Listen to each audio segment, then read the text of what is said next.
গণেশ চতুর্থীর মাহাত্ম্য।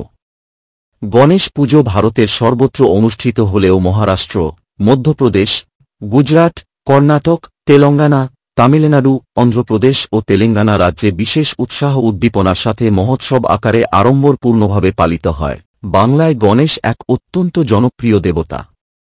বাংলার ঘরে ঘরে পূজিত হয়। বাঙালিরা ভারতবর্ষের অন্যান্য অঞ্চলের সনাতন ধর্মাবলম্বীদের মতো গণেশ চতুর্থীতে গণেশের পূজা করে না। তবে বর্তমানে গণেশ চতুর্থী বা বরদা চতুর্থী তিথিতে ঘরোয়াভাবে গণেশ পূজা ধীরে ধীরে জনপ্রিয় হচ্ছে। ভাদ্র ও মাঘ মাসের শুক্ল চতুর্থী তিথিকে গণেশ চতুর্থী বা বরদা চতুর্থী বলে। অগ্নিপুরাণে বলা হয়েছে, অত্যন্ত মাহাত্ম্যপূর্ণ ভাদ্র মাসের চতুর্থী বা গণেশ চতুর্থী ব্রত করলে ভগবান গণেশের সাযুজ্য লাভ হয়। ভাদ্রপদ মাসের শুক্লপক্ষের চতুর্থী তিথিতে গণেশের জন্ম হয়েছিল বলে এদিনটি গণেশ চতুর্থী হিসেবে পালিত হয়। কিন্তু এদিনটি আবার কলঙ্ক চতুর্থী হিসেবে পালিত হয়। দেশের বিভিন্ন স্থানে ভাদ্রপদ শুক্লপক্ষের দিনটি কলঙ্ক চতুর্থী, চৌথ চন্দ্ররূপে পালিত হয়ে আসছে। কিন্তু কেন এই দিনই পালিত হয় এই উৎসব, জেনে নেওয়া যাক।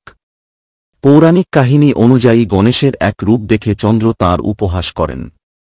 গণেশের মোটা পেট ও গজমুখ দেখে চন্দ্র হাসিতে ফেটে পড়েন। চন্দ্রের ব্যবহার গণেশের ভালো লাগে না। তিনি চন্দ্রকে অভিশাপ দেন যে নিজের রূপের ওপর তাঁর অনেক অহংকার, তাই তিনি নষ্ট হয়ে যাবেন এবং কেউ তাঁর দিকে তাকাবে না। উপরন্তু যে চন্দ্রকে দেখবে তাঁর ভাবমূর্তি নষ্ট হবে। এই অভিশাপে দুঃখী হয়ে চন্দ্রের কলা দিন প্রতিদিন কমতে থাকে। এই অভিশাপ থেকে মুক্তি লাভের জন্য গণেশের কাছ থেকে ক্ষমা চান চন্দ্র। তারপর শিবের পুজো শুরু করে দেন। চন্দ্রের প্রতি শিব প্রসন্ন হন ও তাকে রক্ষা করার জন্য নিজের মস্তকে চন্দ্রকে ধারণ করেন।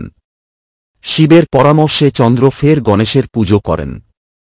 চন্দ্রের ওপর প্রসন্ন হয়ে গণেশ বলেন যে তার অভিশাপ সমাপ্ত হবে না, কিন্তু এর প্রভাব কমে যাবে। গণেশ বলেন, এবার থেকে 15 দিন চন্দ্র ক্ষয় হবে ও পরের 15 দিন পূর্ণ রূপ লাভ করবেন। তাই চন্দ্র ধীরে ধীরে কমতে থাকে। পাশাপাশি চন্দ্রকে গণেশ এও বলেন যে ভাদ্র মাসের শুক্লপক্ষের চতুর্থী তিথিতে যে কেউ চন্দ্র দর্শন করবে তাকে মিথ্যা কলঙ্কের দায়ে ভুগতে হবে।